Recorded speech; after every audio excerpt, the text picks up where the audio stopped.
All right, just hear me out. The point is, Coach put me on these babies. Know what happened? I put on 20 pounds of pure, unadulterated blitz the quarterback and rip his head off Muscle Russell. For this episode of the Retro Rewind Podcast. Thunder Road 3 now online. How can I help you travel through movie space-time today? Course entered. Honey, I Shrunk the Kids, 1989. Is this correct? Course set.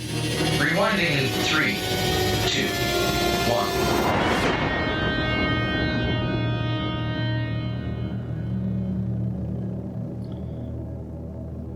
Welcome, Rewinders and new listeners, to the Retro Rewind Podcast, where we take a fresh look at movies and games from 15 or more years ago. I'm your captain of the former pod, Francisco Ruiz, and I'm joined by your XO and mine, Paul, the PaulJPowers.com, and Master Soundboarder Powers. Hey, I'm happy to be here, but you know who I wish was here? I mean, we've been reviewing these 80s movies, and we haven't been able to talk about their famous parties. So I wish Patch was here so he could help review this movie. Oh, I'm here, man. I'm here. Whoa! The white powder is what you can call me now. Just call me the white powder. Why are we starting this way? Well, welcome back. It's good to be here. It's Paul, good to Did I make it into the right podcast? Oh, Dustin, welcome. Oh, you're talking about the white cream filling of the Debbie's cakes, right? That's what we're talking about? You say what you need to. I'll say what I need to, all right?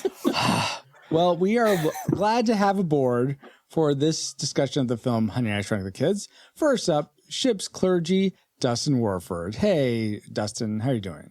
I was doing really good up until about 30 seconds ago, and now I'm just confused. Right? Well, go back. If you're confused also, awesome listener, go and listen to our episode on Adventures in Babysitting, which, Paul, do you happen to know what that is? Negative. You don't know what Adventures in Baby? What? No, well, fine. Or I'll just tell you. Fly? I don't know. It's retrorewindpodcast.com/97 if you want Of to. course, I knew that. I was testing you. Oh, well, I guess you passed or I passed. One of the two. Regardless, in addition to Dustin, as Paul alluded to before, we're glad to have back aboard feelings officer of the former pod, Patrick Patch Hicks. Hey, Patch.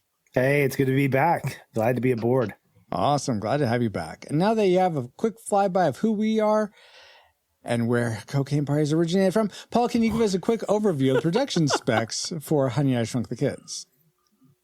Sure. The Incredible Shrinking Man was released, I forget when, back in the black and white You know time. what? It doesn't matter. Why? Because that's not the movie we're covering. We're covering the Incredible Shrinking, woman? Honey, I Shrunk the Kid. Oh, I'm sorry. Honey, I Shrunk the Kids. Is that better? We don't have kids, but that's nice of you to call me honey. Oh my gosh. Paul, the name of the movie is Honey, I Shrunk the Kids. Wait, that one? From 1989. Oh, not Blew Up the been Kids. Brought to my attention yesterday. Not We Shrunk Ourselves. Not the TV show. Not a cartoon. 1989. Wow, you want me to make sure I'm reviewing the right movie this time. I appreciate it. All right, now that I've gone back and watched Honey, I Shrunk the Kids, what was released June 23rd, 1989. Boy, that's around the same time Batman was. Mm-hmm. It runs an hour and 33 minutes and is rated PG. It was directed by Joe Captain America Johnston because he did such a good job on the Rocketeer Johnson. I was about to say he did such a good job on the Rocketeer. We decided to do another movie by him. He actually did this one first, but yes. Yeah. All right. It was written by Stuart Gordon and Brian Yunza and Ed Naha. Now you're just making up names. And the music was composed by the legendary James Horner. Are you ready for the box office trivia? I am ready. Patch and Dustin, are you guys ready? I'm ready. Let's go. Awesome. All right. Everyone live in chat, welcome to join in as well. Go for it, Paul. Honey, I Shrunk the Kids was made for about $18 million. Really? And earned around $222 million at the box office. Wowza. So given this fact, how high in the box office do you think it ranks among the movies released theatrically in 1989? And because it's 89, we'll go for the top 89. All right. Top 89. Patch, what is your guess? 6. 6. Okay. That's stronger. There are a lot of amazing movies in 89, but okay. That's good. Dustin, how about you? Well, 89, I mean, 200 and what odd $1 million back then is like $1 billion in the box office today. Yeah. So I'm going to go one up. I'll say this was number 5. Number 5. All right. Let's see. In chat, Ashley guesses 9. Star Fox guesses 10. Everyone's Price is right and everyone else. Apple $1, Bob. is saying, okay. All right, good. That's not really a number, but that's fine. For me, We'll give Bobo the 42. yeah, I'll give Bobo the 42. He's, oh man, guys, I don't feel like I don't want. I'll go lucky number 7. We'll do roulette because they go to Vegas in the sequel. Yeah. I'm gonna go for lucky number 7, Craps Table. Okay, all right. Okay, I feel good. And Paul, where did Honey, I Shrunk the Kids end up? You bet the house and won, Captain. What? Number 7. Yeah, that's right. Too bad I blew up that house. Okay. Oh, no, so it wasn't, 7 on red. It wasn't quite 12, Apple, but thank you everyone for playing. And the captain always wins. But thank you for those factoids, Paul. And let's see if any of them factor into our memory mind meld or subsequent roundtable discussion, which we'll get into once Travis has located our target film. Alert. Alert. Target located. Spoilers incoming. Establishing analysis vector. From Walt Disney Pictures, when Wayne Selinsky accidentally shrinks his kids, Where are we? they must battle their way back to the one place they think is safe. They're gonna head right for the house. Honey, I Shrunk the Kids, playing together with a special added attraction. Roger Rabbit's back in an all-new maroon cartoon with Baby Herman and America's favorite nurse, Jessica. Thank goodness for modern medicine. Going up. Tummy Trouble, playing only with Honey, I Shrunk the Kids, rated PG. Now playing at a theater near you. Yes, see, I'm surprised Paul didn't think we were ever reviewing Tummy Trouble, but Yeah, I alas. saw that with this when I rewound, didn't you? Don't they go together? At least they're together on my VHS tape. I did have some memories of that, but let's find out what we collectively remembered in our memory mind meld synopsis for Honey, I Shrunk the Kids. The keymaster. Oh my gosh, the keymaster is bummed that he can't get his laser to crush nuts like it did in another movie.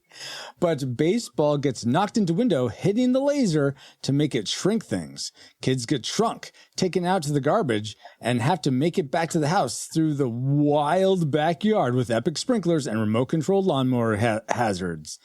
Watch what you put in your cereal as Keymaster Jr. almost gets in, but then learns about French class. I get it. French class. But based on those memories, some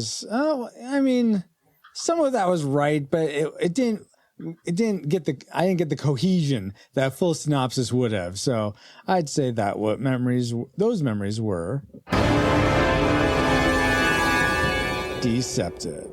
But based on those memories, as flawed as they were, what range did they lead you to predict for this film before your rewatch? Classic, nostalgic, or tragic? Let's start with Dustin this time. What was your prediction for Honey, I Shrunk the Kids?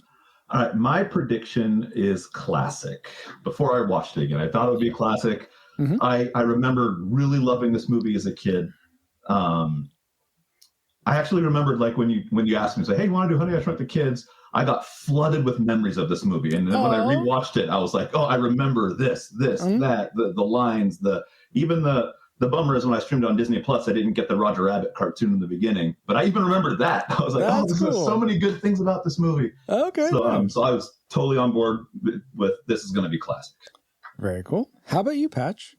Well, I'm a little notched down from Dustin. Tragic. Got it. Okay. Paul. I want to hear how tragic it was. What? My face just got stepped on by it. I was just assume. Go ahead, Patch. What was your actual prediction? Jealous you have popcorn and he doesn't. I know, right? This is buttered popcorn too. It's the best. Buttered? It's buttered too? Did you get that from a party? From an 80s party? From a specific party there, Paul. There's some white stuff in here, but I won't tell you what it is. All right. No, I pre-voted it nostalgic for similar reasons. I remember it, but not fondly. And as I watched it, I remember that part. I distinctly remember the Cheerios because of the trailer. Yeah. But there were other things that I was like, oh yeah, I'd forgotten about that. So it didn't sit as like well in my head as it did Dustin's, but it was definitely one that I do remember enjoying when I watched it. All right. Paul, how about you? I remember watching this in the theaters and enjoying it. Haven't had any desire to watch it recently, so I put nostalgic. I predicted nostalgic. Yeah, and I sort of felt the same way. I remember thinking it was fine. If I think back on 1989, though, I more fondly remember The Last Crusade, Batman. I think even Ghostbusters 2 came out in 89 as well. Well, that's tragic. So. What? Man. Not the first one, just the second one. I like the second one. But regardless, it'll be interesting to see if those predictions pan out. But first, let's get into the things we liked most about Honey, I Shrunk the Kids. Travis? Best bits. All right, let's start with Patch. What is one thing you liked about Honey, I Shrunk the Kids? Well, this is one of those classic 80s kids adventures. It's kind of Goonie-esque, complete with tones, similar musical themes from the Goonies. I was listening for it because I always read the IMDb trivia before I watch a movie or rewatch. And there were definitely several times where I was like, oh yeah, that's definitely pulled from Goonies. Oh, nice. And, and some of the story beats are the same. It's about kids separated from their parents going on an adventure. And that was really popular in the 80s. Case in point, Adventures in Babysitting, another kind of teen kid movie in the absence of parents, either kind of being spiteful of the parents or just they are not around to help you. And I really think that was a strong story type in the 80s. That latchkey kids were drawn to. Exactly. Yeah. I mean, and I was one of those. I was a latchkey kid. I was like, yep, I relate to these guys, not being shrunk and, getting lost in my backyard, but a lot of the things that they were dealing with, the adolescence, the crushes and things like that, I thought they played really well in a movie like this. And like the classic 80s adventure that's on display here. Dustin, were you a latchkey kid and did this relate to you in that way? I loved the adventure part of it. That was actually one of my likes, but I'll pick something else now to talk about. Oh, okay. But no, I also picked up on the Goonies sound themes. I think in the beginning of the movie, I didn't look on IMDb, but I just kind of heard I was like, that sounds like the tone for the Goonies. And then the ending of it went a different direction, but it definitely opened up with the same intro to one of the songs as a Goonies song. Oh, that's interesting. I didn't pick up that's cool on that at all, but I haven't seen the Goonies in a while, so. Since last time we reviewed it, which is a great podcast if you haven't listened to it. Paul, what episode is that? That's episode. Google it yourself and find out.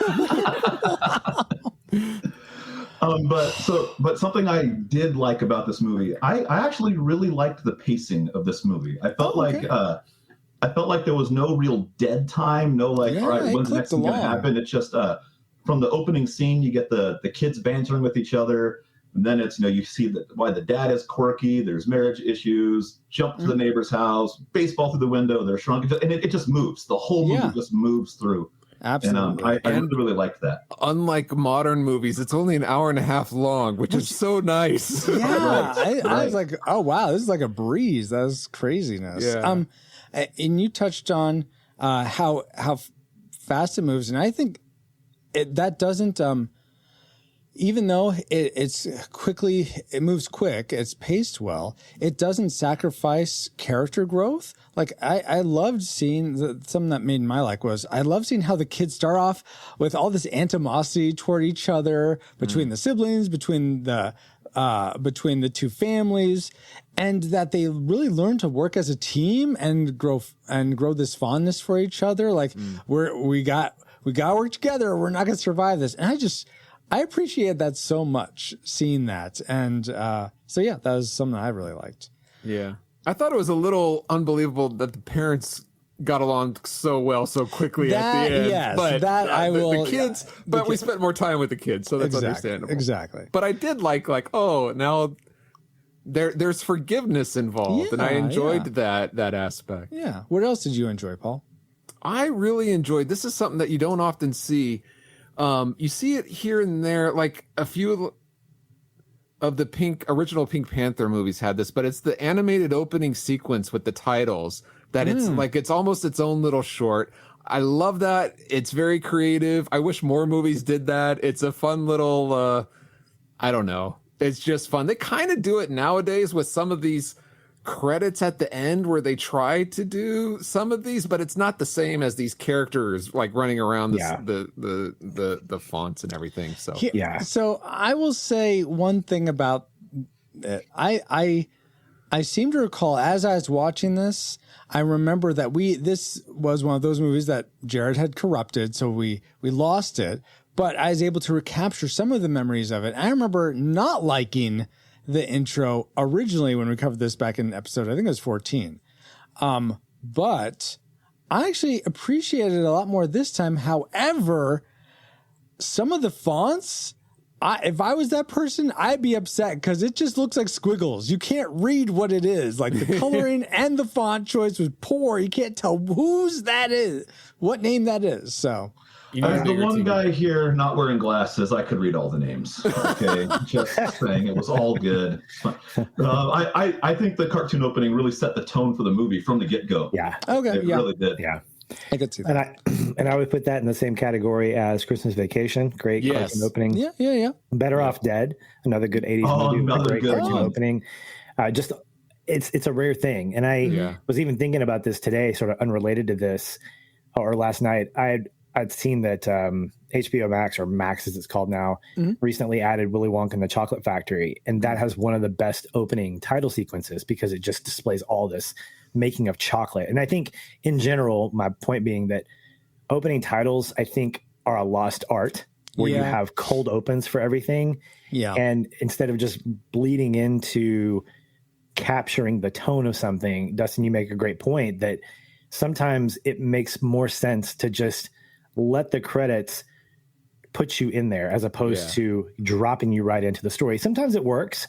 And for the bigger blockbusters, it makes sense to just kind of go right there. But there's just something about opening credits that I don't think gets a lot of love anymore, that it's just a title sequence. I think it's kind of being made up for with Marvel with their end title sequence. I think the Spider-Verse credits are fantastic. I think the last two Turtle movies, not the animated one, but the last two live actions, they had some really great closing title sequences. But Paul, you're right. Opening titles are stories that you can tell.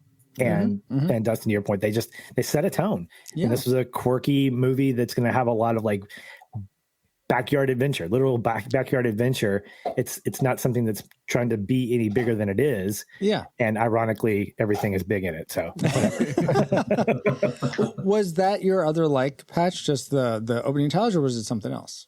No, I really like the take on the father figure. So you have Rick Moranis' character, Wayne Zielinski, playing opposite Big Russ Thompson, and they both have flaws as characters. They're both estranged from their children. They're both wanting different things, either for themselves or from their kids for their own purpose. And I thought that's an interesting take on the fact that by the end of the movie, we don't really get redemption per se, because like Wayne Zielinski and his wife are not necessarily, I couldn't really tell if they were on the verge of divorce or if they were just having challenges, because he's trying to be an inventor and she's trying to support him and whatever. But by the end of the movie, I didn't feel like it was so cookie cutter wrap up that they were like, the father figure was a little bit more realistic to me. And I thought that's kind of, even though it's lighthearted, there is some stuff there that, as a father myself, I go, yep, I can definitely relate to Zielinski in some ways, or I can definitely relate to Big Russ in a lot of ways. And there's some serious tones, some drama, good drama in there. The scene that one of the scenes you're referring to, when just opening scene when Nick comes in, he's like, Nick, I hope you'll be on in a second.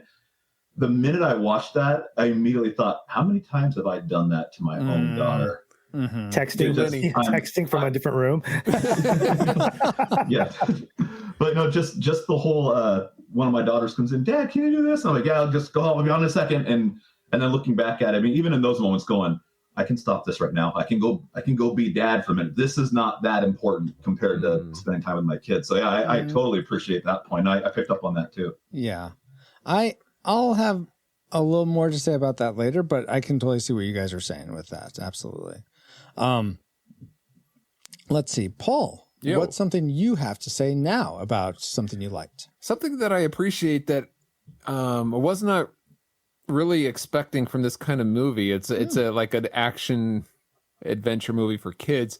Is the humor sprinkled throughout it? It's not like, oh, this is a hilarious movie, but the tone of it is that it's a lot of little things, a lot of like, even like at the beginning, the son says to the dad, "Hey, it's mom." He turns around, "Where?" And it's like, no, it's not here on the phone. I don't do it justice. I can't explain it, but I enjoy it, and it's peppered throughout. It's not like just in the beginning, and it's like even throughout. So I enjoy you blew that. up my kids? No, there'll be pieces of them everywhere. Yeah. or the did you report children missing? Oh no, there must be some mistake. My kids are in the backyard. Yeah, yeah. And then her fainting. You're right, Paul. There were these comedic beats that I think really helped bring levity without detracting from the seriousness. I mean, exactly. As seriousness, I'm using that a little. It wasn't like super like drama or anything, but you're trying to rescue your kids. There is a seriousness to that. Yeah, so, absolutely. Yeah, I totally appreciate that. Yeah.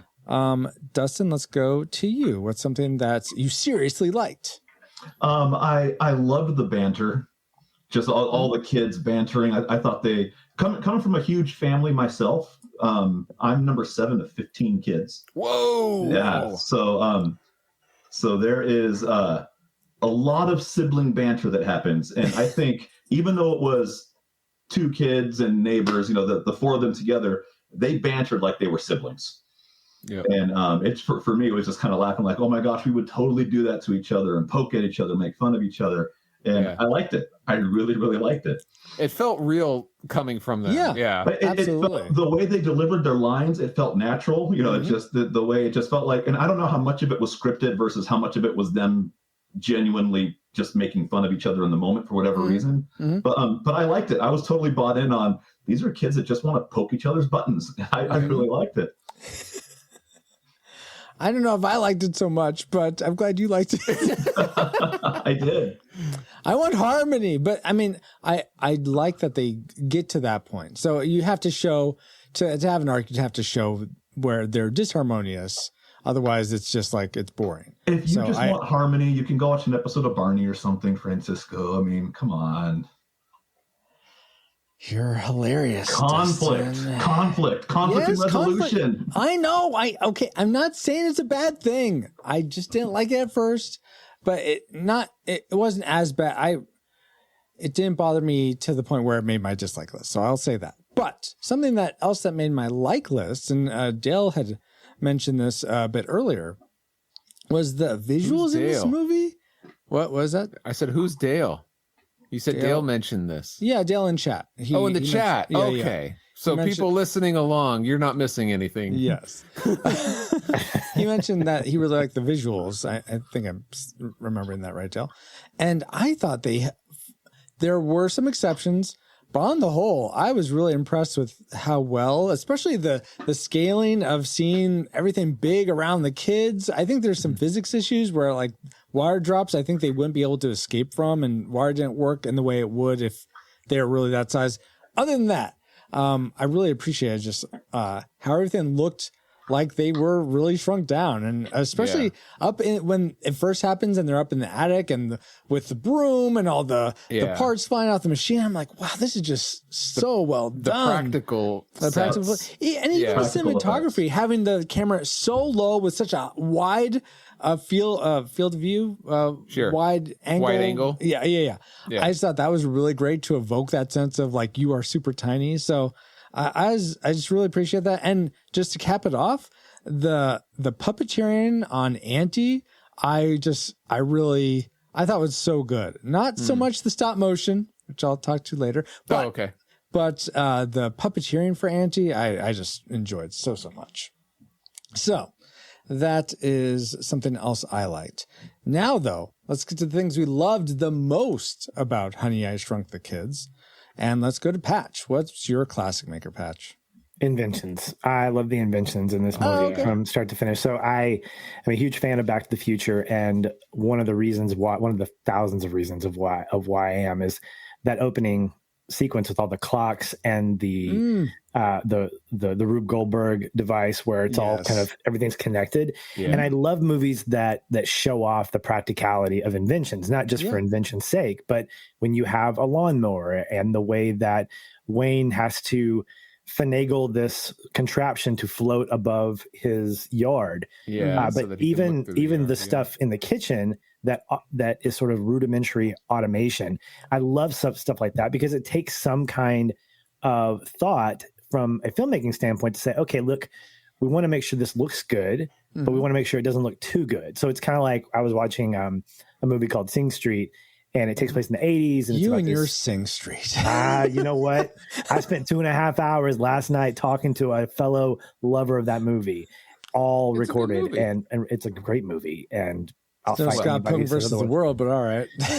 You know what? Apples to oranges. I'm gonna throw some powder in your face right now. Anyway, but the fact is, there's when you make a movie and you're trying to like devalue a scene, like you're trying to make something look rudimentary, like distressed almost. Not distressed, but like so in Sing Street, you have this band who is trying to put together a music video, and so you see the music video play out, but it's very elementary, very like raw, no edits. There's jumping of the camera and stuff, but you have to think very like specifically about that as a filmmaker. How do we get this to look like it was made by kids without making it look stupid? And I think these inventions and how they came to be felt natural to Zelensky's personality. Like these are inventions not by Doc Brown, not by a really like fantastic, well-known scientist, but a dad, a husband, and who's an inventor in that order, right? So he's a guy who is struggling to get this shrink ray marketed in some way. So his inventions are sort of rudimentary, kind of like him, and I like that they reflect who he is. Not necessarily that they're perfect by any means, but they work to a fault. I really appreciate it. So I liked all the inventions. I liked all the inventions. Very, very cool. Do you have? I'm curious. In all of cinema, of what you've seen, do you have a favorite invention? The DeLorean. Yeah, okay, that's my go-to. I thought you were going to do a 180 and go the hot tub time machine. That was the one. Because that makes more sense than a flying DeLorean. Real quick, Paul, what do you have? DeLorean's your favorite invention? That's the thing that came to my mind. Okay, how about you, Dustin? It would probably be this machine, actually. Oh, really? Okay. The shrinking machine? The shrink ray that also does the, enlarging as we see at the end of this movie. And then the sequel. Yes. Because I'm always a fan of, hey, bigger is better. So if we can take that Sour Patch Kid and make that thing the size of my house, oh my gosh, that is awesome. Let's go. But how much air are you eating? I guess it doesn't matter. Gummy bear to do that. Yeah. Don't get me started on density and because. Oh, I'm going to talk about that in my dislikes. Okay, all right. Then we'll table it for now. But awesome. You are my density. Oh my gosh. It's Pop Me To You. I do want to say though, this being the first podcast that I'm on with Patch, and I'm getting all these powder jokes. I just want to know: do you guys have it on the calendar? 15 years to the day when you get to review Cocaine Bear. No, but we do have powder listed. No, I'm joking. Wow. I still want to. I haven't seen Cocaine Bear. I do want to see it though. I haven't either, and I've heard fun things about that movie, but I haven't seen it. Exactly. Have you seen that, Patch? No, I've not. I didn't really. The absurdity of the story inspired by an actual event like that's really what it is. I didn't have any interest in seeing it. I heard from a guy who saw it. He said the movie knows what it is and it owns it. He goes, that's the best I can describe. That's very self-aware, I've heard. Yeah, very much self-aware. All right, enough Cocaine Bear. Let's get back to the Future. Okay, so I really like this part where Marty. I'm kidding. Let's go to Marty. Let's go to Dustin next for your classic maker? What did you love most about Honey, I Shrunk the Kids? All right, mine, and we kind of touched on it already.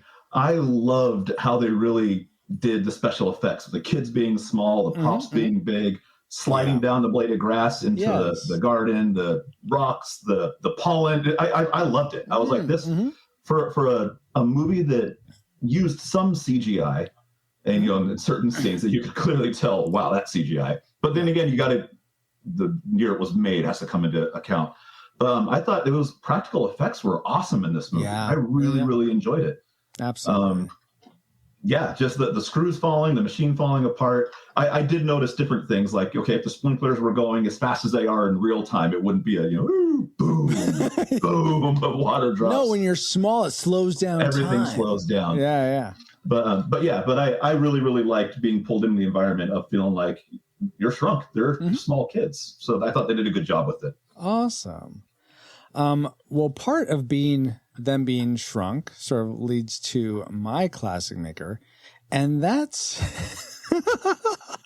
them being shrunk. No, so you have this scene where they're sleeping or they're dozing, and then the scorpion comes, and they're like, and then Auntie comes back and starts to fight the scorpion, trying to save his friends, and I love that Auntie dies. I know that sounds horrible. It's a great you are Disney heartless. film. You like Artax sinking in the quicksand too, didn't you? Here's the thing. Here's why I love it, and why so many movies these days shy away from it, because it builds stakes. It makes things matter. You have a character that you care about die. It means the other characters could die too, and you're even more invested in getting them to the end and not dying by being shocked by their death. So watching an ant die made you feel more fear for the humans? Yes. Yes, exactly. Yeah, because am I alone? Am I the only one who felt like who anthropomorphized Auntie in a way, and that you cared about Auntie, or you guys? Oh, it's just dumb ant. It doesn't matter. No, I'm just poking fun. I cared about Auntie. Okay, they played that well. They built their relationship good with. It wasn't just following the cookie anymore. It was attached to them, not just the food. Yes. And exactly. I think that's the first time you really see, is it Russell?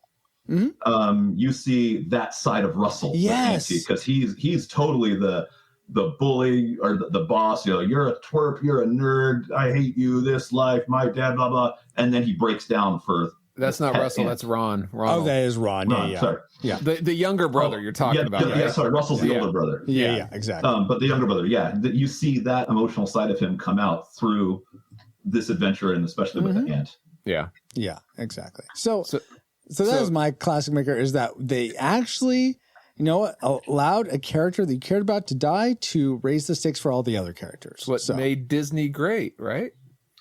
Killing the characters you care about. Absolutely. Usually it's in the opening scene, but hey. But so when the ant died, did you cheer? Yeah! No. Was that your favorite part? No, it's my favorite.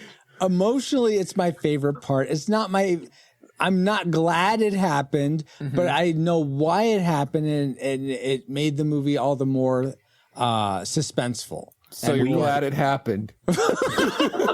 Yes. Yes or no question. From a high level, from a movie making storytelling perspective, I'm glad it happened. From a emotional, I care about this character level, I'm not glad it happened. We here at Feel and Film endorse Francisco's emotional response to Auntie's death. Oh my gosh. Did you guys ever cover How I Shrunk the Kids on Feel and Film? No, and we probably won't. All right, fine. Just saying. I it's here. wonder what his vote's going to be at the end of the movie. Oh my word.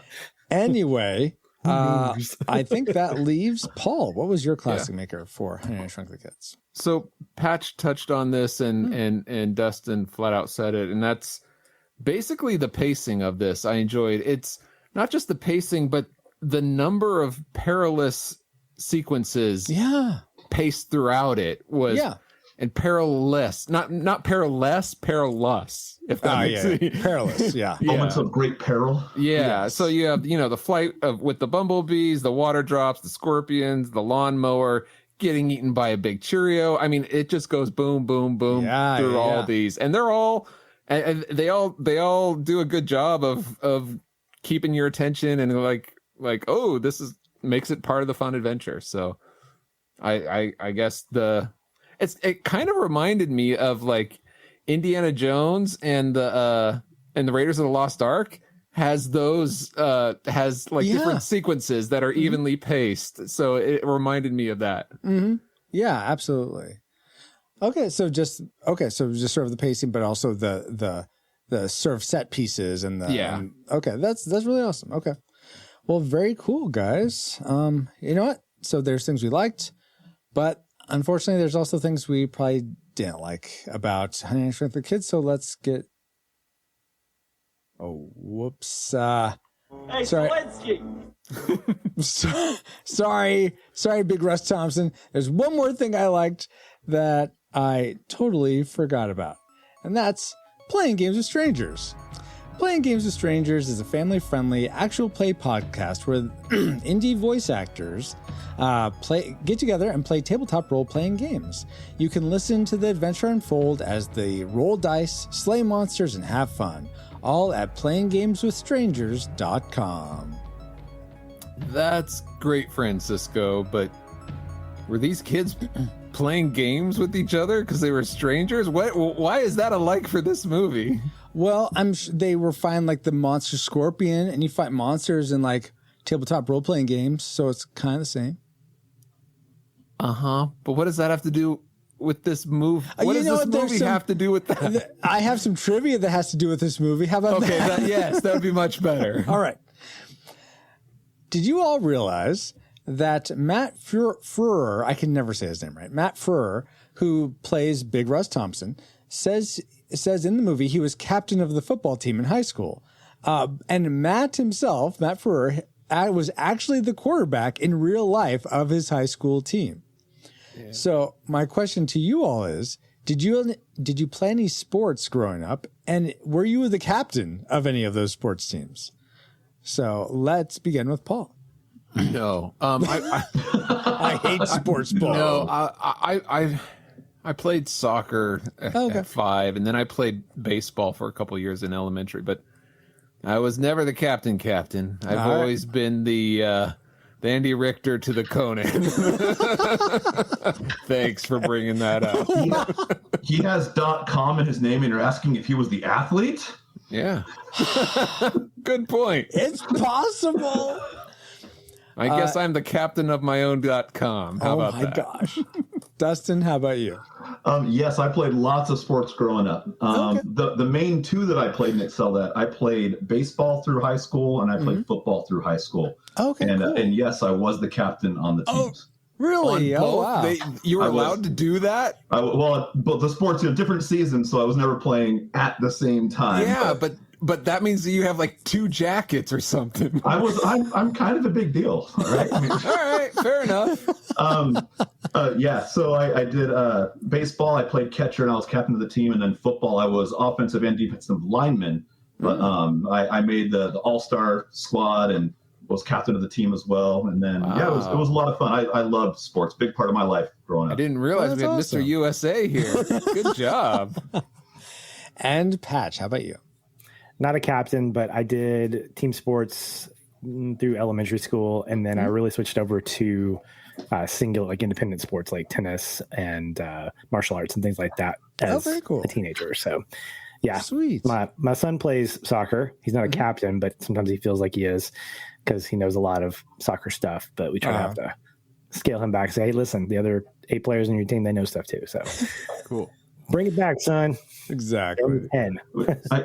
I do want to take a minute to acknowledge Dale White's comments in the chat. I don't know if you guys saw that. Let's see. When kids cry after Bambi's mom dies, Francisco can be heard calmly going, "Good, good." Yeah. Comment of the night right there. I love it. Wow, MVP.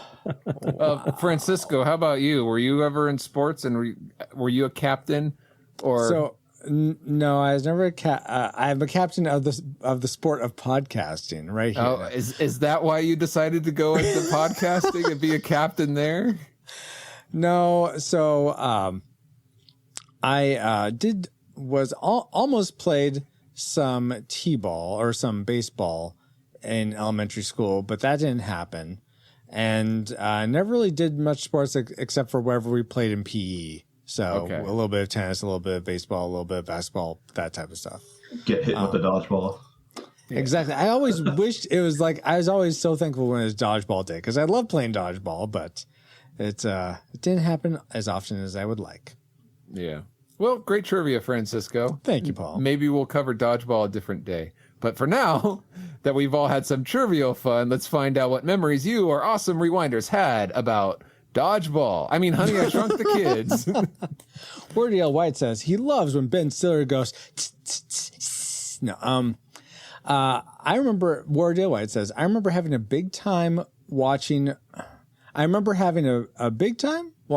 Rubble, Rick Moranis, Mrs. Cotter, Marsha Strassman, and Max Headroom, Matt Ferrer try to catch their kids before they step on them like bugs. It was a fun movie with a lot of great effects. So Benjamin T. Van Diepen says, Muscle Russell. David Gardner says, sleeping in Legos, giant oatmeal cream pies, and self-propelled lawnmowers many years before its time. Stephen Forrester says, I remember the Thompsons having to cancel their planned vacation with the Forresters because their kids went missing. I thought it was hilarious since my last name happened to be Forrester. I remember many things about this film. Some might consider it cheesy today, but it was such a late 80s, early 90s good time filled with an original story, special effects, and a great mix of character personalities that made it special. Christian Rish Victor left a gif of Nick and the Cheerio.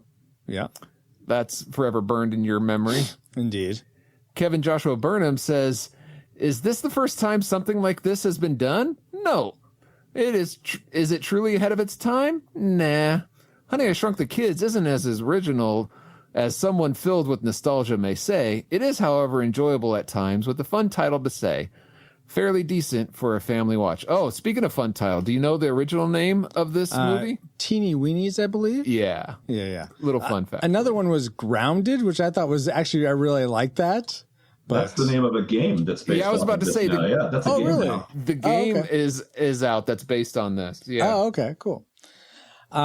Mike Fraley says, I remember going to the film in the theater as a date in junior high. The part of the movie I remember most was being really nervous as to whether or not I should, dang it, I was trying to make a joke there. Whether or not I should hold her hand. I was going to say whether or not we should go to French class together, but... Wow, because that's what Alex Ortiz remembers. French class. And Who Will Save Generation X podcast says, I never watched it. It looks slow and boring. Slow and boring. You'll never save Generation X with that attitude. Wow. Well, thank you all for sharing those memories. And Who Will Save Generation X's podcast comment sort of leads us right into the things we didn't like. And maybe there are some things that did make Honey, I Shrunk the Kids slow and boring. Travis, bring up our dislike section. Worst woes. And I will start things off. No kicking here. I'm going to start things off by saying, so I mentioned how much I like the effects, but I got to say that B writing, the blue screen they use, same thing they had with Rocketeer. It's just so perceivable that's a blue screen effect. I think they did amazing camera work to make it seem like you were going around this backyard. Yeah, but I thought the camera work was amazing on that. Yeah, but it just did not. I think I'm too. I just can see the seams too well these days that it doesn't. It pulls me out of the movie. But so how would you compare that to a movie in its time that did it better? You shrink it down. Well, because I agree with you that the comment right there, but I think Star Wars is sort of the banner for being able to put things in, like the speeder bike chase in the Forest Moon of Endor, I think does it better. It's you're going around fast. You can see the seams somewhat, but it still holds up a lot better than this did. And the original Superman movie in '78 has some great flying scenes where it holds up pretty well comparatively. Well, there you go. I think it's just a matter of time that people how much time because you have to manually go in frame by frame and like kind of blur those lines where money says no. What's the money say today? It still says no. All right, so that's the thing I didn't care for, but that's sort of a minor quibble. Dustin, what's something you didn't like? Did it bother anybody else? Yes. Oh, sorry. Good. We're on the same page. Yeah. When Mr. and Mrs. Selinsky are on their little doohickey thing, with magnifying glass at night over the lawn looking for the kids, when she goes, she makes a comment like, we need to go, and whatever her comment is, and then she just drops him on the grass. Yeah. Yeah. And they are fully aware that the kids are back there somewhere. And she just goes like, drop, smash. I'm like, come on. Well, she dropped herself onto the pavement. Yeah, but still. Also dropped her husband all over the lawn. That for me right there, I was like, okay, no. Maybe she didn't mean to. Well, she didn't even in that moment show there was no. Yeah, there was no remorse on her end. He clearly panicked. Like, I could have just squished my kids. What's going on? And she was just like, we need to go inside. We need to tell them. We need to go tell them what's going on. I was Look, we can step on them all day long. They'll be fine. Let's go. I may have just killed my kids. Let's go tell the neighbors. Yeah. We were looking, but now it may be too late. So that scene, what's funny is, I've never watched it, preparing for a podcast, find out but so when I was looking for things like, all right, what's going to bother me in this? That scene bothered me. Not the tragic maker, but it bothered me. Yeah. No, I can totally get behind that. Patch, was there something about how the parents interacted with the kids when they're small that bothered you, or is it something else that made your dislike? No, I think the Foresters were a wasted set of oh my gosh, yes. I think that they had so much potential, particularly. Sorry, Stephen Forrester. That's Stephen Forrester. No shade on you, but just these characters. But they roll up in this this RV, and you get the context. They're going to go fishing with Big Russ and his family, and he's excited. His wife with her puppy or whatever she was carrying is like, can we just go? And he's like, get back on the, whatever. Your neighbors are flying. Yeah. It's like 5 minutes of these two characters that really don't serve much of a purpose aside from just being comic relief. I'm okay with that, but they don't even feel that memorable. I mean, memorable enough to bring it up and saying they're not really important. I was just about to disagree with you because you're bringing it up. I'm bringing it up because they don't provide the only thing they do is, from a plot standpoint, is provide context to the fact that Zelensky is flying in his backyard, and it creates a an aha moment for Big Russ and his wife to go, hey, what's going on over there? But you could do that differently. You don't have to have these other two characters. I just feel like it's a wasted set of two characters. Oh, I think it adds texture to it. I think it added texture's something. like sandpaper. I mean, it's not good. I think it added to Big Russ's character more than anything else, because in that moment his wife goes, you need to go tell him the truth. All right, and he goes out there and he doesn't tell him the truth. And so I think what I picked up from that scene was more of getting to know who he is, and he's not he's not. I mean, he was lying about the smoking. He's lying to his friends. I think it developed more of how he's dealing with insecurities in his life and what's going on. That's what I pulled from it. I won't disagree with that, but I don't know that it works in the context of this movie. I think that's admirable to do that, to give him a little bit more roundedness of a character. But I'll get into that in one of my other dislikes with regard to just I don't know that he didn't necessarily deserve to have roundedness as a character as much as you're explaining. So Patch, would you prefer this to be a deleted scene? Like it works, the movie works better without it? Well, no, I don't think it. So I think the pacing doesn't get off because of it. It's not like, oh my gosh, this is an eyesore. It just didn't add to any kind of like if I'm walking through this movie, I'm looking at big Cheerios and set pieces and funny lines from Wayne Szalinski. And then because it's odd, these two people that are coming in to go fishing in their RV for just like a haha moment. And so I don't think it changed the tone necessarily. It was consistent with the tone. It just felt wasted. Like I would have wanted more of their characters come back later. Exactly. Or have some resolution, at least let them go and then do your fun kind of high five, secret handshake. Those things are cool, but they kind of hint at, I think, characters that were sort of an afterthought during the script development. That's kind of what I was thinking at. Just out of curiosity, do you feel the same way about the police officers that were there at the house? The only correct response to this is,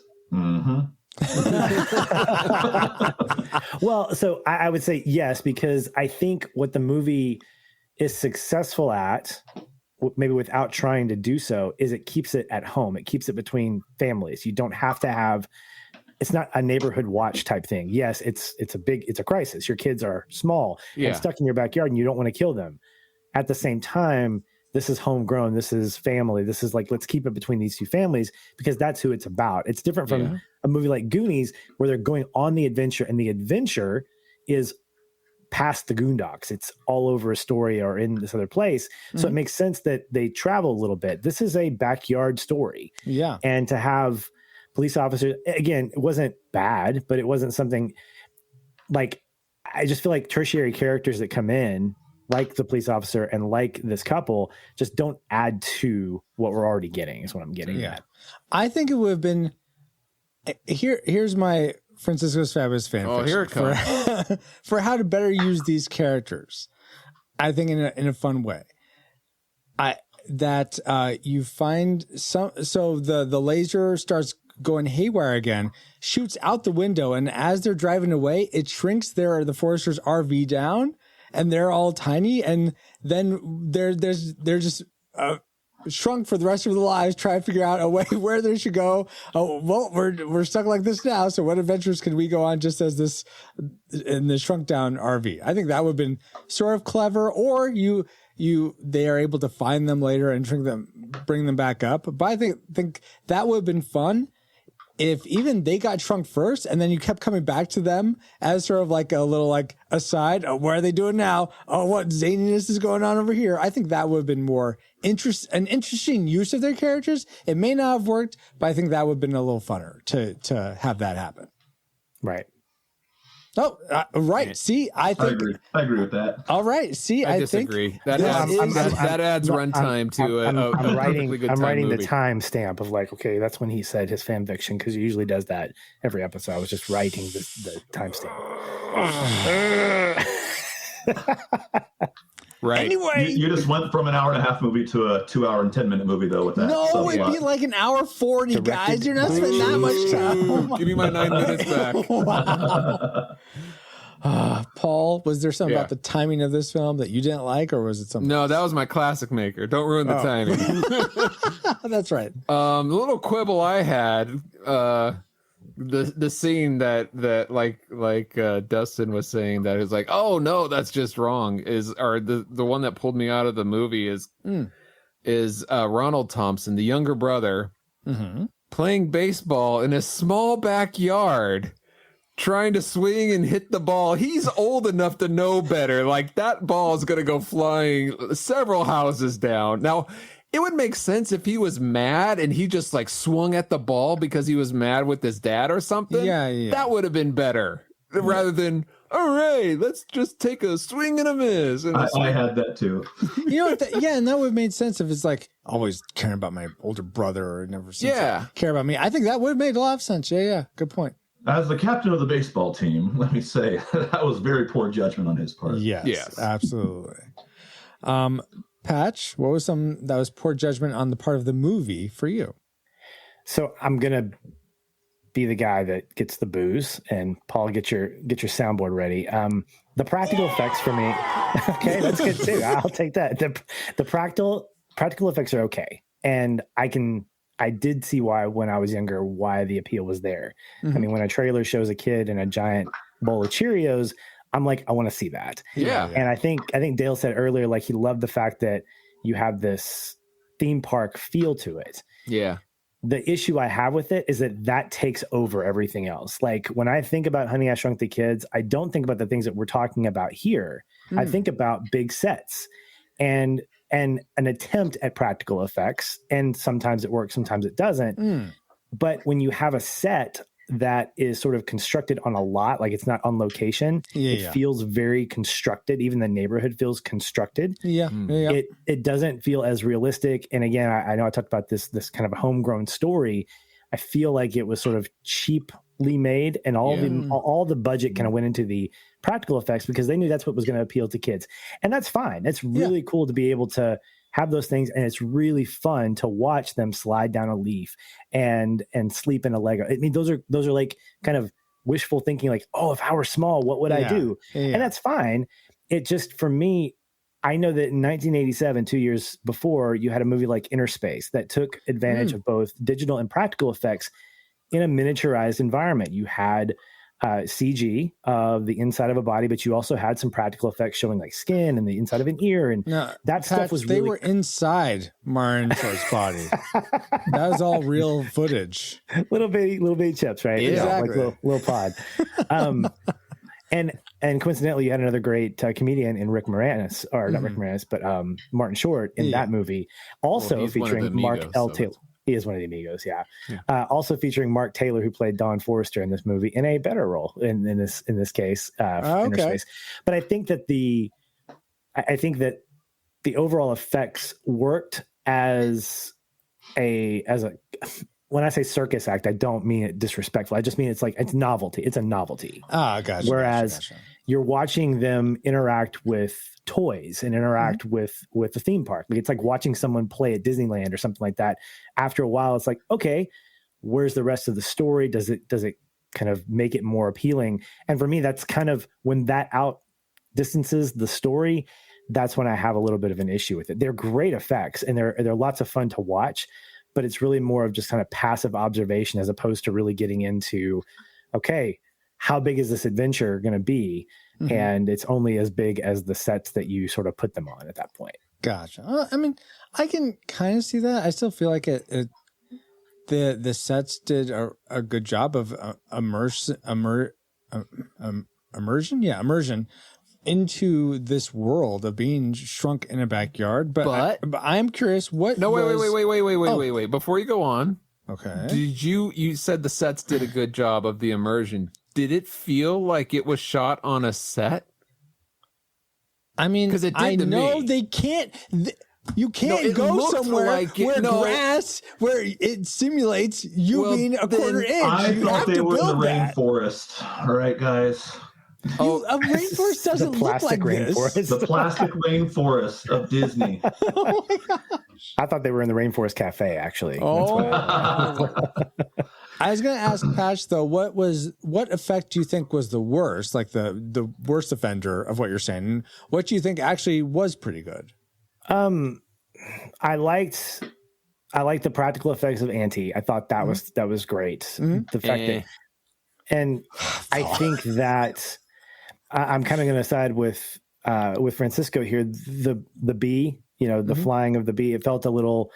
I think when you combine digital and practical effects, you have to be seamless. You have to make it feel like it's balanced in believability and fantastic. And I think the unevenness of that particular sequence with the bee and the camera and stuff like that just didn't really do it for me. Also, I get that you're starving, but why would you eat a cookie that's been sitting in probably like dog crap? No, that was a fresh cookie. Like that cream filling, like that wasn't.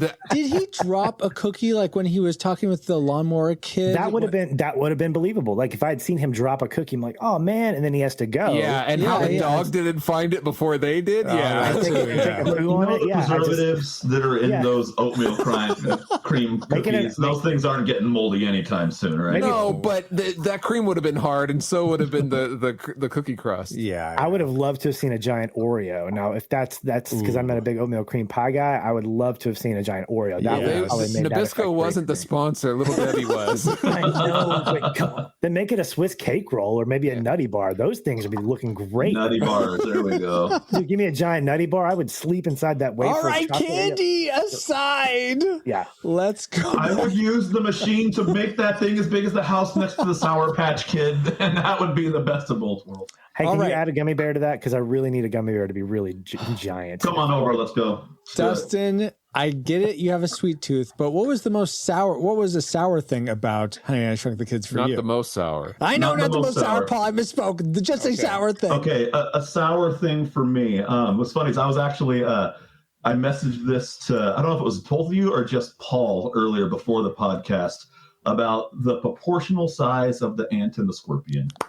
Yes. I was like, weird. is this either the world's largest ant or the world's tiniest scorpion? Right. Because that scorpion grabbed its head, stung it, and I was like, so how small is this scorpion? Right. Well, let's... or how massive is this ant? And I have seen pretty big ants, but I've seen big ants, but not ants like that a scorpion wouldn't be able just to walk on and be like, goodbye, you know. And so that bothered me. Now, I like the fight, and I like the emotional pull of Auntie. Yes, you know, of course. When Auntie gets stung, you know immediately what that means. You know, Auntie's gone. Then the scorpion tosses him to the side, like, you're gone.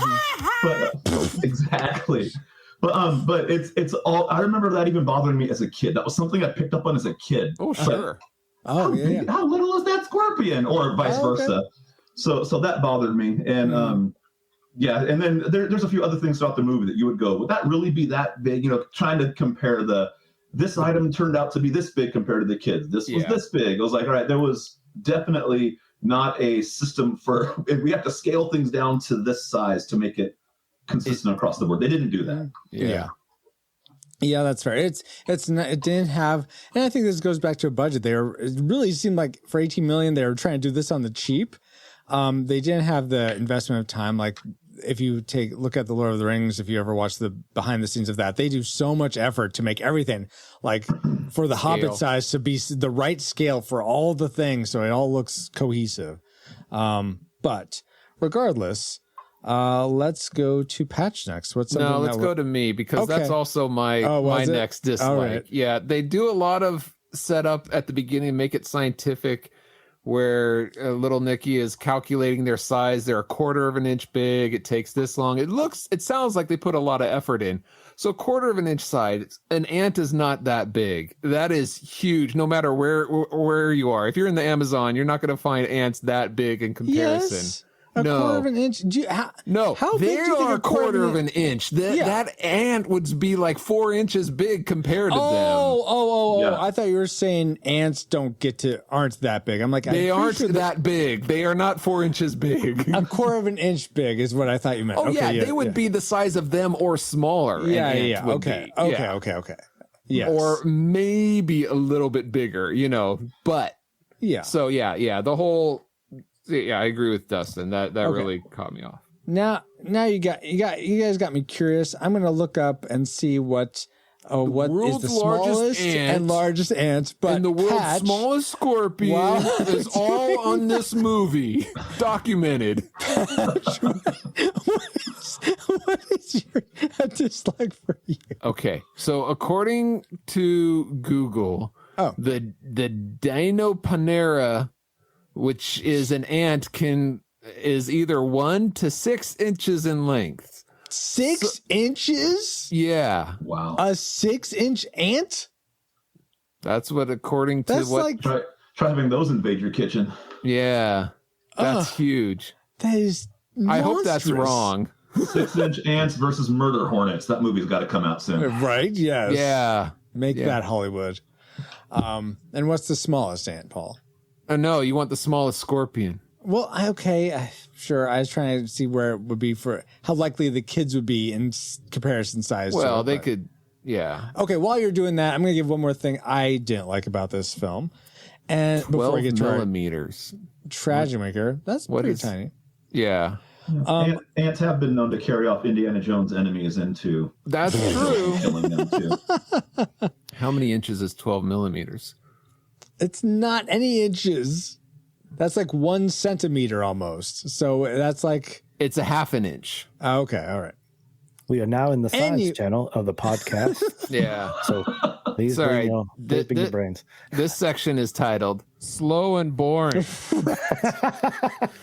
Who will save Generation X? What also was slow and boring for me was well, I wouldn't say it's slow and boring. It was more distressing. It was, and I think one of you guys may have brought this up in your like section, but just how both dads are just so preoccupied with their own stuff and caring about what they want, what they think, without really taking time to see, okay, where are their kids interested in? Okay, let me sort of, I mean, even Zelensky, I think he has the easier time because his kid wants to do the same thing he's doing. So just like lean into that and be like, oh, that's such a cool model that you made. Oh, what does it do? I feel like there's so many better parenting things. And I'm glad that they both, I guess they're both better parents. I feel like almost Big Russ grows a lot more because he's willing to sacrifice himself for his kids, and they sort of, his kids can see how they matter a lot to him. He's willing to He was an idiot. He's willing to die potentially. You should try it on the fruit first. I mean, that's a good point. No, let's try it on something living. Well, let's try it on something not living first. That shows his character growth. That's not growth. That's idiocracy. His character growth that developed in all of the last 5 minutes of the movie when he realized something was happening. That's because he guessed baseball, and all of a sudden, hey, people Paul, like me now. Paul, you don't want to expand this movie to have the Foresters be tiny. So, I can't add any more to this movie. So we can't add the fruit game bigger. You have to go right to a Big Russ game bigger, or Fair smaller, enough. whatever. All right, but that was something I didn't like. But it's not the worst thing. The worst thing of this movie is all the gunkiness of the mud and her going down and just that was great. That was a practical effect that I thought worked well. So gross. It That was so was the gross. worst? What? It was so well done. It grossed you out. That should be a like. Nope. He's like, I like the emotional ants dying, but not someone being brought back to life after drowning. Boo. Boo.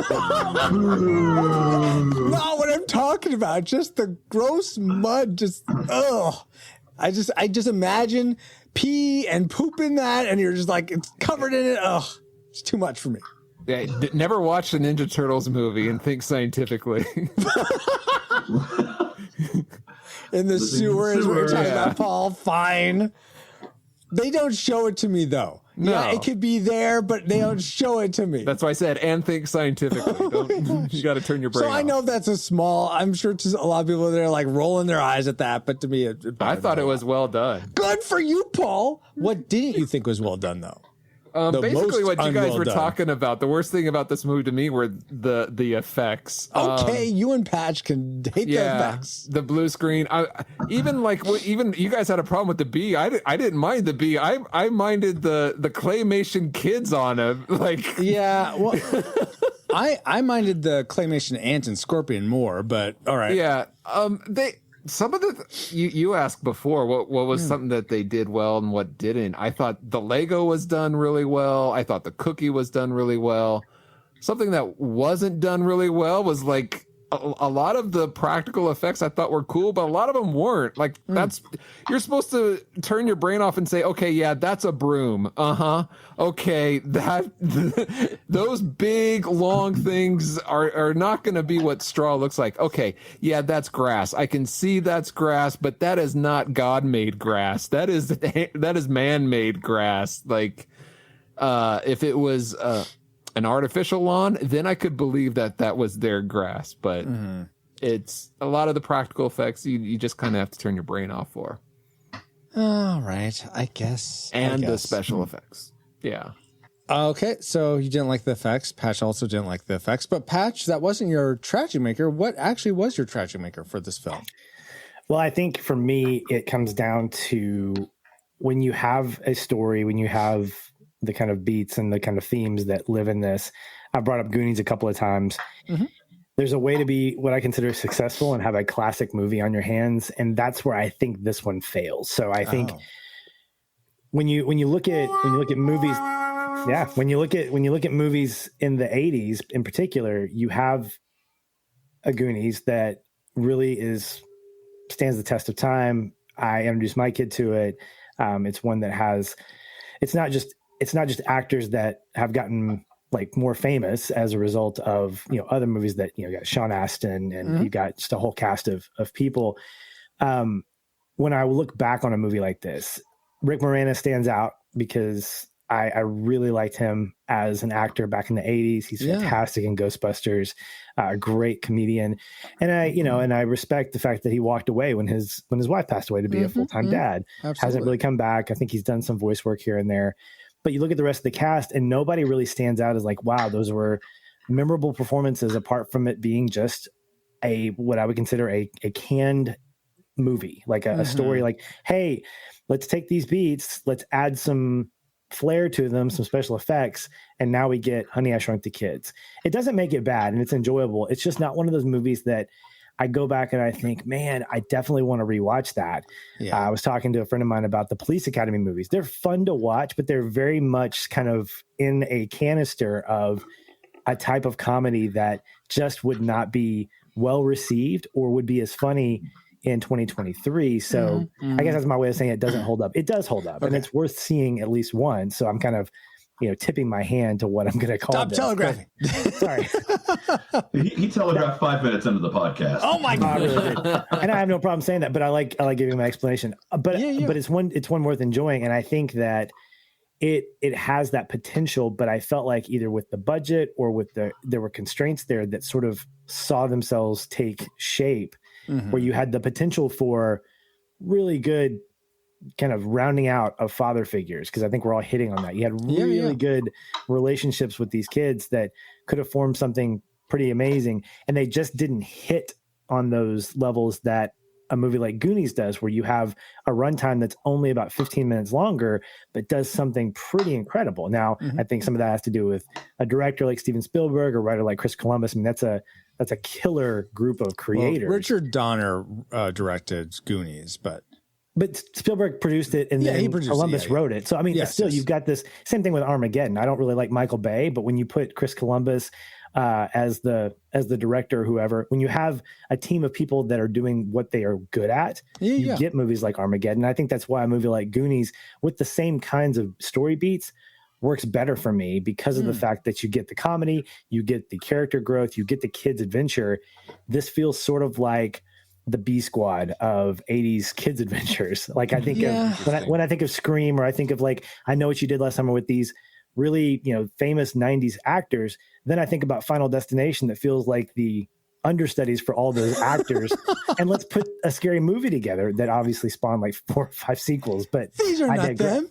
You've captured their stunt doubles. That's exactly kind of what I feel. And I didn't feel like that 1-to-1 for this, but I definitely feel like this felt a little bit like a knockoff. Like, hey, let's capture that kid's adventure story, but let's do it in a way that we can ramp up the practical effects and bring kids in the theater. And I think that that's okay. It's absolutely okay to be that kind of approach. It's just not one that's going to have lasting impressions on me to say, let's go back to the well on that. That's fair. That is very, very fair.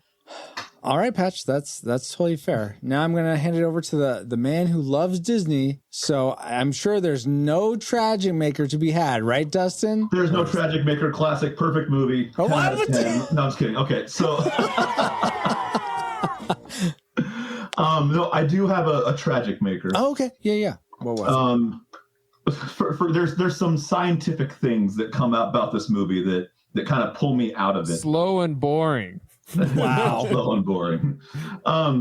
So when Selinsky is talking about how this thing works, right? He says, think about the proportional size of the empty space in matter. If we can reduce that empty space, we can significantly shrink things.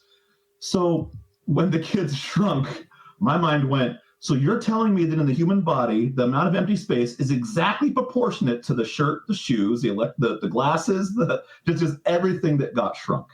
Yes. Oh. Yeah, That's the what my machine mind calculates it. That's, like you said, scientific. That's why it's your favorite invention. Yeah, right. So I was thinking, all right, so the couch, just everything that shrunk was exactly proportionate. So I was like, oh, okay, according to this, then all the percentages are the same across the board of everything. Are you saying scientifically, like if I were to go in front of the machine and be shrunk myself, like my body would shrink at a different proportion than like my clothes? Because I think you're composed of something different. You're a different material and composition than your clothes, so there'd be different matter space. But as far as like the space between atoms, aren't they the same or no? I don't know. I didn't take all that science. Well, then I'm to people for a living about the Bible. All right.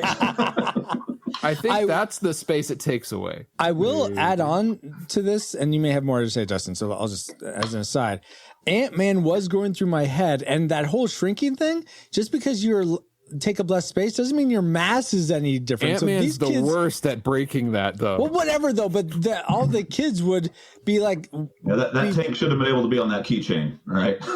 Yes, right? Exactly. Only when it's convenient for the plot does that work in Ant-Man. But, all that to say is they wouldn't have been able to, Ant would not have been able to lift them. They would have been able to wreck that scorpion with one punch to the claw. It's just, that would have been amazing. What's funny is I don't often think of the science and mathematics, but for whatever reason in this movie that stood out. Like, all right, this is not making sense. The explanation for how it's shrinking doesn't add up to what it's actually doing when it's shrinking. Yeah. And then on that note too, I was like, and if this doesn't add up, the speed at which he's sweeping that ground and they're getting caught in that broom, they would have been squished so stinking fast. They wouldn't be grabbing the broom and, slowly doing the down the dustpan into the garbage. You gotta remember, time slows down for them. Time slows down. Yeah. Only when it's convenient. So, like water drops. I actually put in my notes, they would clearly not survive the broom and garbage, smash, squish, splat, dead. And I can add now, Francisco laughs at the misery because it's plot development. Oh my God. Well, they could. If you ever tried to sweep up ants, a lot of them survive. Yeah, but they have exoskeletons. People do not. But these are the 6-inch ants. All right. That's right. The science experiment was brought to you by Dove. But I did like. So I don't know if they intended to do this at the end, but I loved. I mean, they always intend to do this when he puts the hat back on. When it's like all of a sudden it's like, wait a second. Yeah. So of course, in my mind, I was like, so they talk about this reducing the empty space. Maybe when it brought it back, it didn't need all empty space. So all that just a jab at his character saying, hey, I had empty space in your head. Now the hat doesn't fit anymore. Wow. I didn't think about that, but I can see that being a thing. My sarcastic sense of humor went, ha, you were an airhead. What a doofus. Well, now that we've shot through the air all our firing trajectories, Travis, it's time for the final range. You have a firing solution for us. Firing solution complete. Salvo authority accepted. Ratings prepared to launch. What does salvo authority mean? Why does he say that? Because you couldn't understand salvo at the ready, Paul. What did I have to? I didn't tell him to say that. For years with Alice, salvo at the ready, salvo at the ready. She says salvo authority. I heard it. So I was like, you know what? Let's just lean into this joke and make it salvo authority. So you programmed Travis to say salvo authority. So what does salvo authority mean? I don't know. You came up with it. No, you're the captain. You programmed it. As a ship's clergy, I offer counseling for captains and first mates and everybody else. Well, someone needs it. I'm the captain now. Okay. Starting a coup. All right, let me come down from that. Anyway, it's time for the final reign for the moment of truth for Honey, I Shrunk the Kids. Do we rate this movie a classic? We recommend anyone go see this, whether or not they've seen it before. A nostalgic, it's worth revisiting if you remember liking it as a kid. But if you've never seen it before, don't take your time to watch it now. or do we rate it a tragic? It's not worth anyone's time today. If you've never seen it before, definitely keep it that way. And if you have seen it before and maybe have some fond memories, you're just going to sully those memories with a rewatch. So don't rewatch it. Sully, that's another Disney movie, right? Hey, I like the reference, Francisco. Totally intentional. Appreciated. Patch, you had predicted nostalgic. What was your final rating for Honey, I Shrunk the Kids?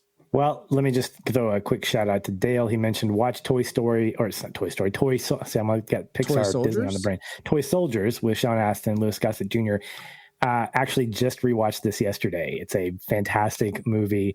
Definitely a diehard knockoff, but probably one of my favorite movies growing up as a kid. I don't think I've ever seen it. Whoa. Now this makes me curious how you're going to rate this movie in comparison to Toy Soldiers. Toy Soldiers?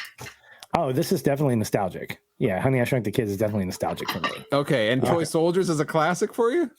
It's nostalgic as well. I say it's a classic in that I grew up, because I recognize it for what it is, but it's got so many like great like moments in it. There's shenanigans that happen. This is called Mutiny, Francisco. We've taken over your podcast. Go ahead, continue, Patrick. It's not my podcast; it's God's podcast. So, all right, congratulations for taking over God's podcast. Yeah, all right. Break out the powder.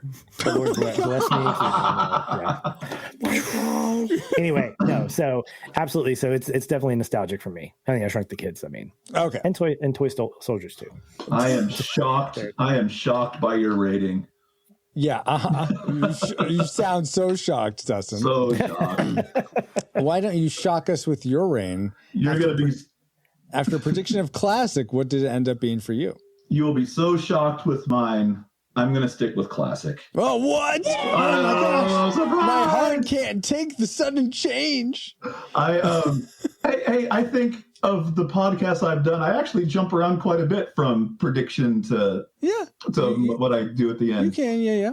But I think so. Like I said earlier, I was excited to watch it again. All the memories came back, and as I was watching it, I was flooded with fun memories of watching it as a kid. I want to watch it with my kids. Be like, Aurora, Avery, let's watch Honey, I Shrunk the Kids, and I know that they'll like it, and so I would recommend. I mean, I don't know if everyone will like it or not, but I would recommend. It's worth seeing. It's absolutely worth checking out, whether you've seen it or not. Go watch it. Okay. So classic for Dustin. Wow. Then we like to go to our reflux capacitors, the people that support the podcast, and they get to have a say in this final rating as well.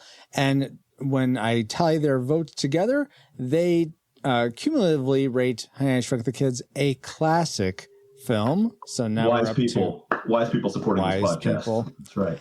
So that's 2 classics and nostalgic so far. Paul, what was your final rating?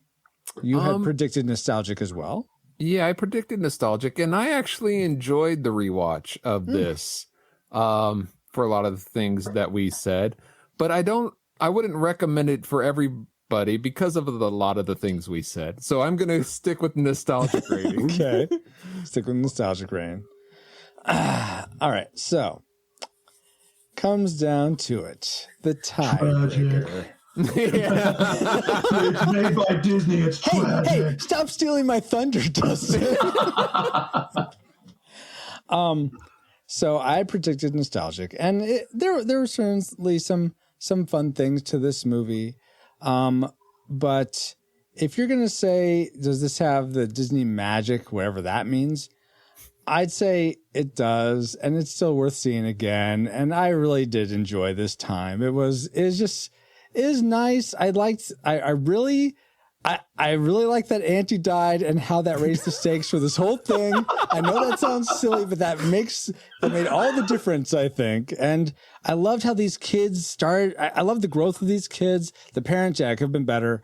But yeah, I thought this had a lot of feels. I did watch this. I want to say a year or two ago with the kids, and they liked it. So I would say, yeah, Dustin, go for it. Show it to your kids. So yeah, since I have your permission, I will do it. Good. I'm glad you waited for my permission. But I know there's a part of me that's Francisco. How dare you rate this anything above a nostalgic? But I gotta call him as I see him. So according to the Retro Rewind podcast, we rate Honey, I Shrunk the Kids a disputed classic film. We'd recommend anyone go see it, whether or not you've seen it before.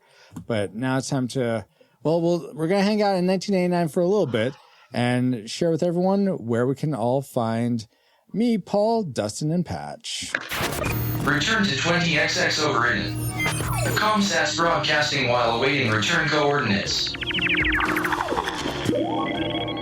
Feels good to still be in 1989, but we wouldn't be able to travel back to that year to begin with if it weren't for our amazing reflux capacitors, namely Deborah Powers, Geek Devotions, Drew of the Cellcast, Ashley Ruiz, Kennethan, Fabulous Lomax, Rosie Lomax, That's Our Babo, D. Tungsten, Dale, Mr. Lost, Daryl Hafner, Cool Deluxe, and newest supporter, Dustin Warford. You're right here! I'm here. In addition to 2 other awesome patrons as well. Thank you all so much for keeping the gigawatts coming. And if you want to help us keep flying and get bonus content for your generosity, head over to retrorewindpodcast.com/support to start. Whoa, Doc! Are you telling me that this stream is sponsored by PaulJPowers.com? Whoa, this is heavy. Referring back to the Future some more. I got it, Paul. Hey, Francisco, is there any non-monetary ways people could support the show? Oh, okay. You know what? I think there actually is, Paul. If you listen, you probably enjoyed this episode if you've been listening, if you've made it this far. So if you aren't driving, tap the share icon in your podcast player for this episode and send it to a friend saying, I know you like Honey, I Shrunk the Kids, or I know you like Disney movies. And so I thought you might like this podcast where they talk about it. Yeah. And I'll bet they'll thank you for it. They will. And speaking I guarantee it. Ooh, even with a guarantee. No money back guarantee, though. Yeah, no money back. But speaking of thanking people, we want to give a big ant hug to... Shouldn't we shrink that hug down a little bit? No, we want to grow it. Okay. Hug. Like the turkey, like a gummy bear-sized house. Oh, hug. my gosh. Okay. No, wait. A house-sized gummy bear. Yeah, that's what I meant. Anyway, want to thank our guests for coming on board. So we'll start alphabetically with Dustin. How could people find you online? Is there anything cool you got going on? Yeah, so I'm on Facebook, just Dustin Warford. Mm-hmm. I'm on Instagram, Ghetto Kids Preacher. I made that handle back when I was a kids pastor, so I just kept it. Mm-hmm. And I'm also ccpuyallup.com. If you don't know how to spell Puyallup, just Google funny names in Washington State, and it'll pop up. We also linked to, if you go to this episode, retrorewindpodcast.com/288, click on Dustin's portrait. He'll have links on his page to his church's website. But yeah, check out the church, and Sundays at 10. I love what I get to do for a living and reaching our community and talking about the Bible. It's nothing quite like. I can't believe I get to do that for a living. It's that's so awesome. Yeah, thank you for coming on and sharing your thoughts. And Patch, thank you for coming on. How can people find you, and then what's going on with you that people should know about? Yeah, you can check me out. I'm on Twitter exclusively at Shoeless Patch, SHOELESS. I think you mean X. X Twitter. Whatever. By the time people listen to this, it'll be called something else. Oh, that's a good point. Yes. I'm on the social network formerly known as Twitter. As are the 2 podcasts that I help out with. As you mentioned earlier, Francisco, Feel and Film. We've been around since 2016. We take a look at movies that really make us feel something, absolutely looking at things from an emotional standpoint as opposed to the technical merit, although those things do come up. So they're not exclusively excluded by any means. And then as of about a year ago, I launched a new podcast that covers in-depth scene-by-scene analysis of and recaps of TV series that I've either not seen or people that come on the show have not seen that I want to share with them, called an original series. So we're in our second official calendar year season right now, covering the last part of, I think Stranger Things season 3. We're about to drop our conversation on The Last of Us season 1. And then we'll start the first of the year with the first season of Invincible. Mm-hmm. So it's a rotating panel of guests. So if you're interested in covering a show that you think I might like, or something that you haven't seen that might be fun to go through, hit me up on the Twitter at Shoeless Patch, and maybe we can have a conversation. I would like to say real quick before we really close it out that we can mark down. I will mark down this day on the calendar. Oh, here it comes. The day that I reviewed a Disney movie with Francisco and we gave it the same rating. That it was both classic. Yeah. That must be the Jubilee or something. This is a special day for me. Oh my gosh. Hey, Patch, break out the snow. I got it. Hang on, guys. And according to what's his name on the chat here, that Sour Bobo says, I now have salvo authority. So, oh my gosh.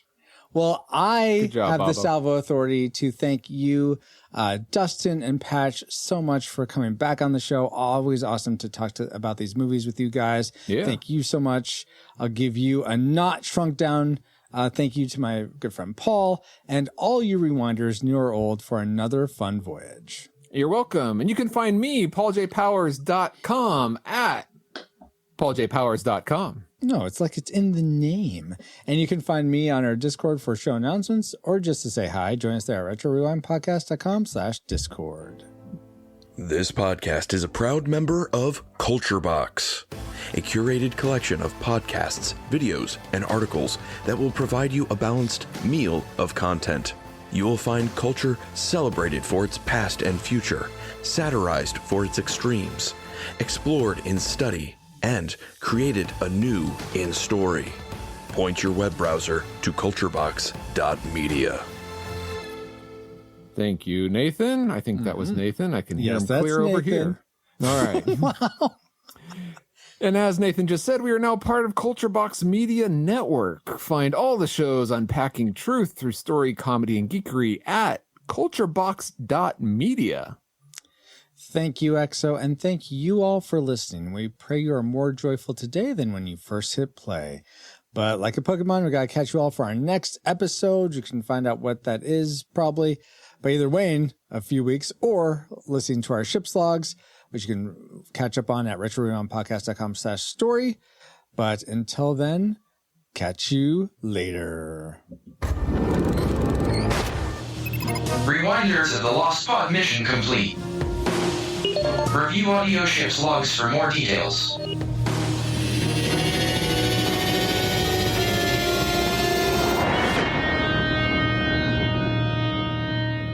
I think that went well. I think we should have them over more often.